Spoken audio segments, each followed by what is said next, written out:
আল্লাহ কোরআনেও বলেছেন, আমি কোনো পরিশ্রমকারীর পরিশ্রমকে বিনষ্ট করি না। সে নারী হোক কিংবা পুরুষ। সবাই কিন্তু জ্ঞানী হয়ে উঠতে আমরা পারি না। জ্ঞানী হওয়া খুব কঠিন। তবু চেষ্টা করলে এবং সাধনা থাকলে কিন্তু জ্ঞানী হয়ে ওঠা যায়। আজও আপনাদের উদ্দেশ্যে আরও একটি প্রশ্ন। প্রশ্নটি এমন, বলেন তো দেখি, জ্ঞানের থেকেও বড় কি? বলতে পারবেন? জ্ঞানের থেকেও বড় কি? যদি আপনি ব্যস্ত কোনো মানুষের সাথে সময় কাটানোর সুযোগ পান, তাহলে দেখবেন তার পকেট ভর্তি টাকা এবং গাল ভর্তি হাসি। সেই হাসি দেখে আপনিও হাসতে থাকবেন। কিন্তু যখন এই মানুষটার সাথে আপনি আপনার সুখ দুঃখ ভাগাভাগি করতে চাইবেন, তখন দেখবেন মানুষটি অনেক বেশি অশান্তিতে আছে। আচ্ছা, এই যে আমরা কত শিক্ষিত, কত উচ্চ ডিগ্রি নিচ্ছি, তাতে কি হচ্ছে?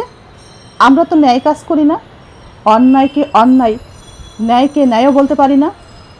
আমরা ন্যায়কে ন্যায়, অন্যায়কে অন্যায় বলার শক্তি সাহস পাচ্ছি না। তাহলে এই শিক্ষার কি মূল্য আছে? এই শিক্ষার কী বা শক্তি আছে? ন্যায় অন্যায়ের পার্থক্যটা যদি উচ্চ কণ্ঠে নাই বলতে পারি, তাহলে নিজেকে আপাতত আগাছা ছাড়া আর কিছুই ভাবতে পারছি না। শুধু শুধু অন্যকে দোষারোপ কেন? পথে নামলেই পথের সন্ধান মেলে। যারা সময়কে অপচয় করে, সময়ের সঠিক ব্যবহার করে না, তাদেরই সঠিক পথের সন্ধান মেলে না।